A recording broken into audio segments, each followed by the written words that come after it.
Olá, meus irmãos e minhas irmãs, a paz de Jesus e o amor de Maria estejam conosco. Gostaria de estar no dia de hoje fazendo com vocês uma reflexão de um texto bíblico que está em Mateus 14, de 22 a 33. Mateus 14, de 22 a 33, que fala de um milagre de Jesus. É um dos milagres mais maravilhosos registrados na Bíblia. É aquele em que Jesus caminha sobre as águas. Este milagre foi registrado no Novo Testamento, em 3 dos 4 evangelhos: Mateus, Marcos e João. Pois ao andar sobre as águas, Jesus revelou de forma muito clara aos seus discípulos, e a nós, a sua natureza divina. É o nosso Deus maravilhoso. Vamos então agora pegar o texto bíblico e fazermos a leitura para assim refletirmos o que Jesus quer falar conosco no dia de hoje. Vamos lá em Mateus 14, de 22 a 33. Logo em seguida, Jesus mandou que os discípulos entrassem no barco e fossem adiante dele para o outro lado do mar, enquanto ele despediria as multidões. Depois de despedi-las, subiu à montanha, a sós, para orar. Anoiteceu e Jesus continuava lá sozinho. O barco, entretanto, já longe da terra, era atormentado pelas ondas, pois o vento era contrário. Nas últimas horas da noite, Jesus veio até os discípulos, andando sobre o mar. Quando os discípulos o viram andando sobre o mar, ficaram apavorados e disseram: "É um fantasma!" E gritaram de medo. Mas Jesus logo lhes falou: "Coragem, sou eu. Não tenhais medo." Então Pedro lhes disse: "Senhor, se és tu, manda-me ir ao teu encontro caminhando sobre a água." Ele respondeu: "Vem." Pedro desceu do barco e começou a andar sobre a água em direção a Jesus. Mas, sentindo o vento, ficou com medo e começou a afundar e gritou: "Senhor, salva-me." Jesus logo estendeu a mão, segurou-o e lhe disse: "Homem de pouca fé, por que duvidaste?" Assim que subiram no barco, o vento cessou. Os que estavam no barco ajoelharam-se, dizendo diante dele: "Verdadeiramente tu és o Filho de Deus." Palavra da salvação.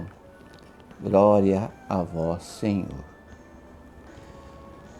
Meus irmãos, minhas irmãs, nós percebemos que o texto do Evangelho de Mateus vem destacar a atitude de Pedro diante deste grande milagre. Ao ver Jesus andando sobre o mar, Pedro pediu que pudesse ir até ele. Pedro andou sobre o mar por alguns instantes, mas logo começou a afundar. Vamos ver nesta reflexão que nós vamos fazer como e por que isso aconteceu. O texto nos fala que Jesus andou sobre as águas depois de um dia muito agitado.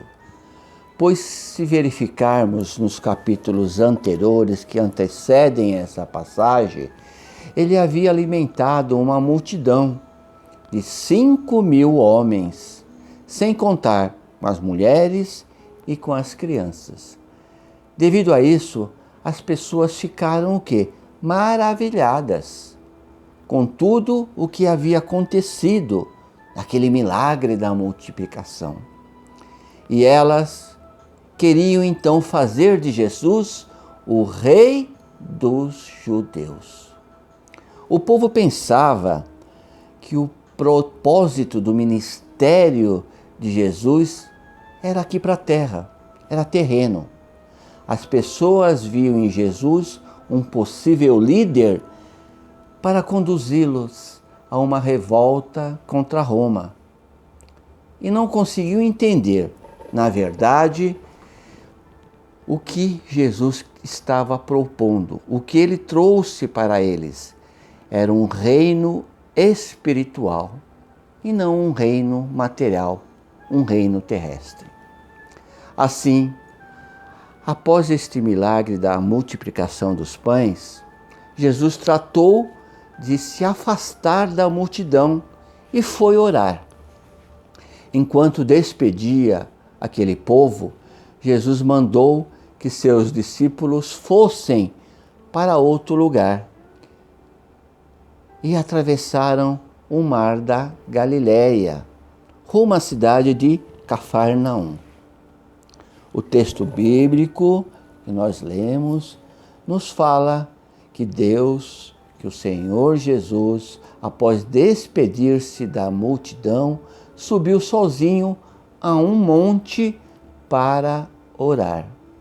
Ali ele permaneceu até anoitecer. A essa altura, o barco dos discípulos estava sendo castigado pelas ondas, porque o vento soprava contra eles. O mar da Galileia, que na realidade não é um mar, e sim um lago, inclusive de água doce, tem aproximadamente 21 quilômetros de extensão. Sua largura máxima é de 14 quilômetros aproximadamente. Acredita-se que no ponto em que os discípulos estavam, no momento da tempestade, a largura do lago alcançava facilmente uns 11 quilômetros. Pois a Bíblia diz que o barco já estava no meio do mar por causa do vento. Lá em Marcos 6,47, nós vemos isso, informação de que o barco já estava no meio do mar. Naquela região, é comum a formação de tempestades repentinas. O lago fica numa depressão muito abaixo do nível do mar e é cercado por montanhas. Nós vemos aqui no mapa que eu tenho aqui em mãos que ele é cercado por montanhas. Ali, correntes de ar frio das montanhas se encontram com ar quente que cobre o lago. Tudo isso faz com que as ventanias levantem ondas de quase 3 metros de altura durante uma tempestade. A Bíblia Sagrada nos diz que Jesus viu os discípulos remando com dificuldade, afastado cerca de uns 5 quilômetros da margem. Lá em João 6,19, nós vemos esta informação, que os discípulos no seu barco já estavam afastados, a quase 5 quilômetros da margem onde Jesus estava. Percebe-se então que os discípulos tiveram que enfrentar aquela situação dramática por algumas horas. Parece que já era início da noite quando o vento começou a levar o barco para o meio do mar. E Jesus chegou até o barco somente quando já era alta madrugada.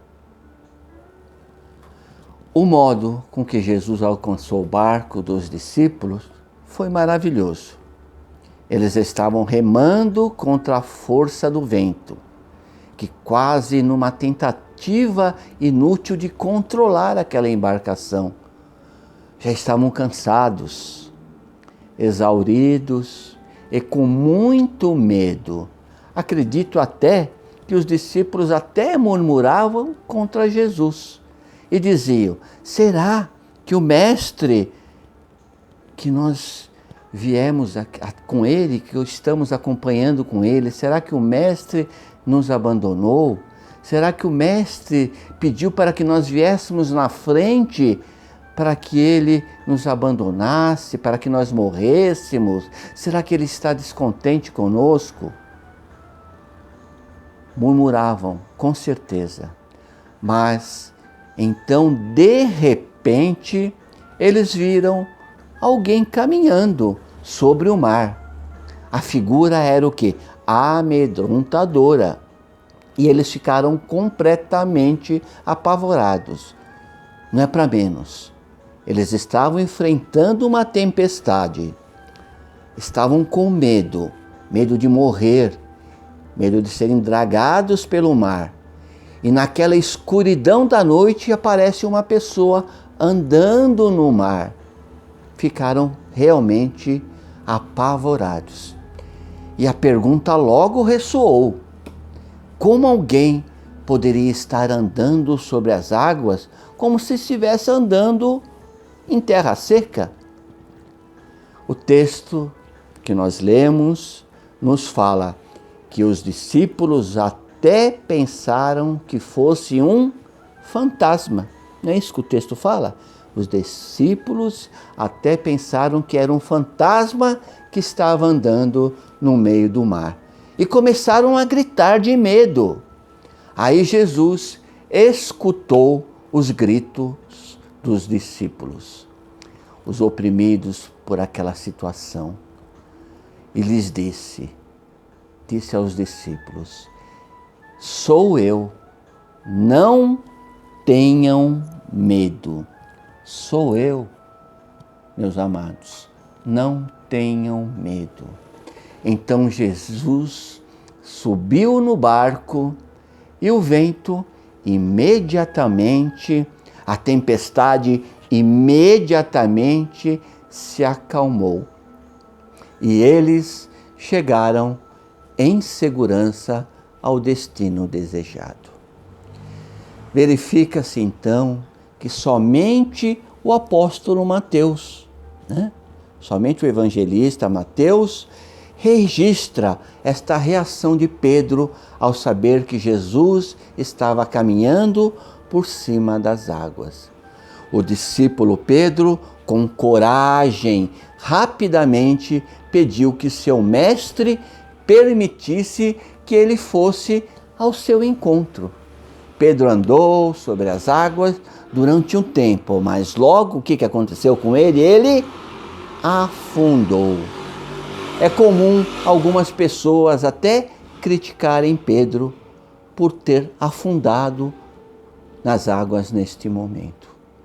Aqui é preciso lembrar uma coisa, meus irmãos, que Pedro não era nenhum incrédulo. Ele acreditava em Jesus.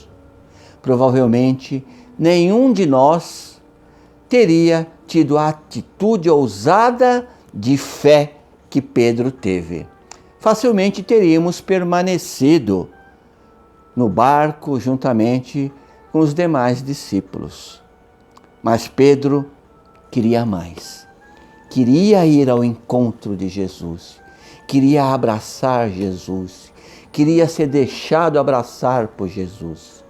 Na verdade, Pedro andou sobre as águas como um resultado de uma fé genuína, autêntica em Cristo. Nem por um instante ele duvidou que a pessoa que estava andando sobre as águas era Jesus. E por isso pediu para ir até ele, numa atitude de fé, meus irmãos. Uma fé realmente que envolveu naquele momento e deu coragem para que ele tomasse essa atitude de entrar no mar e ir em direção a Jesus. Por quê? Porque ele acreditava que Jesus era o Salvador. Então nós percebemos o quê? Que enquanto Pedro manteve o seu olhar fixo em Jesus, ele pôde ter a experiência e sentiu na sua própria vida o poder divino sobre a natureza. Quando Pedro andou sobre as águas, ele experimentou de forma mais literal possível a ação sobrenatural de Deus sobre a criação. Mas, sempre tem um mas, né? No entanto, no exato momento que ele desviou o seu olhar de Jesus e concentrou o seu olhar no vento, nas tormentas, na chuva e nas ondas ao seu redor, o medo tomou conta dele. E então ele começou o quê? A afundar. É o medo que muitas vezes nos fazem, meus irmãos, minhas irmãs, a afundar no momento de dificuldade, no momento de dor. É o medo que tira o nosso olhar do foco que é Jesus, da meta que é Jesus. E a partir do momento que nós dispersamos os nossos olhares com medo em alguma situação, nós começamos a afundar num abismo de tristeza, de depressão, de melancolia. No entanto, Pedro não pediu que os discípulos que estavam no barco lhe jogassem algum apoio, de repente uma corda. Ele também não pensou em confiar nas suas próprias habilidades para tentar escapar daquela situação difícil, nadando, pois conhecia o mar e sabia nadar, era um pescador. Pedro simplesmente clamou ao Senhor por socorro. Ele havia vacilado, mas não havia se esquecido de que em sua frente estava o único que podia lhe ajudar, nosso Senhor Jesus Cristo. Prontamente, Jesus estendeu a mão e o segurou. Amparado nos braços de Jesus, Pedro escutou uma repreensão de Jesus para ele e para nós também. Homem de pequena fé, homens e mulheres de pequena fé, por que duvidastes? Quantas vezes nós, irmãos e irmãs, duvidamos da força e do poder de Jesus. Desviamos os nossos olhares dele. E agora Jesus, hoje, está nos chamando para que nós possamos acreditar que ele é o nosso Deus, o Deus que tudo pode. Não somos homens de pequena fé. Temos que ser homens e mulheres de fé concreta, em saber que o nosso Deus é um Deus misericordioso, que a qualquer momento vai estar nos pegando pelo braço, nos levantando e nos tirando das situações as quais nós passamos, de dificuldade, de dor. Jesus andou sobre as águas para revelar aos seus discípulos sua plena divindade. Na verdade, todos os milagres realizados por Jesus durante o seu ministério aqui na terra tinham como objetivo principal mostrar para os discípulos e os seus seguidores que ele era o verdadeiro Filho de Deus enviado ao mundo conforme que estava prometido nas Escrituras, no Antigo Testamento. Consequentemente, o milagre em que Jesus andou sobre as águas também serviu para fortalecer a fé dos discípulos. Eles deviam aprender que quando a fé está depositada em Cristo, que é Filho de Deus, não há nada a temer, nada devemos temer. Se nós acreditarmos, tivermos fé que realmente Cristo é Filho de Deus, o nosso Salvador. Mateus nos mostra que após o espanto dos discípulos, veio o quê? A gratidão. E eles começaram a fazer o quê? Se ajoelharam e começaram a adorar Jesus, dizendo: verdadeiramente tu és o Filho de Deus. Amém? Verdadeiramente o nosso Senhor Jesus Cristo, ao qual nós adoramos, é o Filho de Deus. A nossa fé faz-nos crer nisso. Ao andar sobre as águas, Jesus revelou ser verdadeiramente Deus. Somente o Criador do universo poderia desafiar as leis da natureza e andar por cima das águas, não é verdade? Quando caminhou sobre o mar da Galileia, Jesus não tomou conhecimento das leis da natureza ou de qualquer outra lei que desafiasse o seu milagre. Ele simplesmente saiu da terra firme e continuou caminhando tranquilamente sobre as águas. Jesus demonstrou que as forças da natureza são completamente submissas a Ele. Ao andar sobre as águas, Jesus mostrou ser Ele o próprio cumprimento das Escrituras. Quando Deus se manifestou lá no Antigo Testamento a Moisés, vocês se lembram? Lá em Êxodo 3:14, Deus se manifestou a Moisés na sarça ardente. Ele disse a Moisés que seu nome era Eu Sou. Daí podemos entender o porquê, entender o tamanho do significado que estava nesta saudação de Jesus ao dizer aos discípulos neste momento que eles estavam amedrontados: sou eu, que literalmente quer dizer eu sou, o mesmo que ele havia dito a Moisés lá no encontro na sarça ardente. Eu sou, não tenham medo, conforme nos fala João 6:20. Não tenham medo, eu sou o Deus da sua vida. Eu sou aquele que tudo pode. Foi o Deus Trino que abriu o Mar Vermelho. Ele livrou Israel dos egípcios. Lá em Êxodo 14, vocês lembram? Da passagem, da retirada do povo israelita que foi tirado lá do Egito, onde eram dominados, pelo faraó. Foi ele também quem abriu o rio Jordão para que seus servos pudessem passar.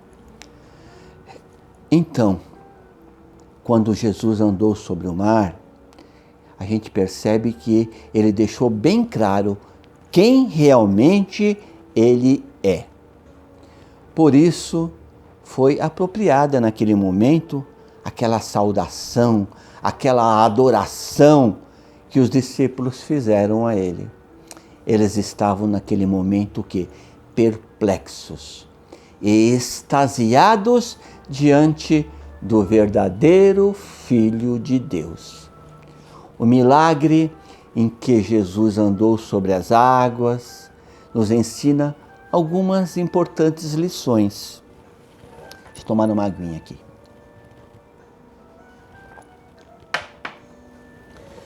Em primeiro lugar, meus irmãos, nós vemos que com esse milagre nós aprendemos a confiar no Senhor. Nós temos que aprender a confiar no Senhor. Muitas vezes nós estamos no meio desta tempestade, no meio de uma tempestade. Estamos remando contra um vento forte. E uma sensação de abandono toma conta dos nossos corações. Quem já não sentiu isso? Quem já não passou por esta situação? Quem não está neste momento passando por esta situação? Olha aí, o vírus que está atacando todo mundo. Mas o nosso Deus é onisciente. Isto é, Ele sabe tudo, Ele nos sonda, Ele toma conta de nós. Ele conhece todas as coisas. Mesmo que muitas vezes as trevas da noite nos impeçam de vê-lo, Ele continua com seus olhos sobre nós. Ele está nos acompanhando. A embarcação da nossa vida, no alto, a embarcação da nossa vida, lá do alto Jesus nos olha, no alto de um monte, no Monte Sião, como fala a palavra de Deus. Lá em Apocalipse, no monte celestial, está o seu trono, de onde Ele governa todo o universo. O Senhor está agora no seu monte sagrado, olhando por cada um de nós. Não importa os momentos de trevas que nós estamos passando, não importa as dificuldades que nós estamos vivendo, o Senhor está no Monte Sião, no Monte Celestial, tomando conta de cada um de nós. Em segundo lugar, meus irmãos, nós podemos receber como lição desses ensinamentos que a palavra de Deus quer nos falar hoje, que o Senhor Deus age no tempo oportuno. O que é tempo oportuno? É o tempo que está de acordo com a sua vontade soberana que é. Os discípulos passam horas remando contra o vento, e remam e não saíam do lugar. Se fosse pela vontade deles, Jesus já teria chegado muito antes, já teria tirado eles daquela situação difícil. Mas há o tempo certo para todas as coisas. E nada foge ao seu propósito. Por mais que não compreendamos o tempo do Senhor, o fim último de todas as coisas, meus irmãos, é a glória de Deus. É a glória de Deus. Ele é o Senhor da história. Tudo está no seu controle. Nós devemos crer nisso e nos apropriar desta verdade, que tudo está no controle do Senhor. As nossas vidas estão no controle do Senhor.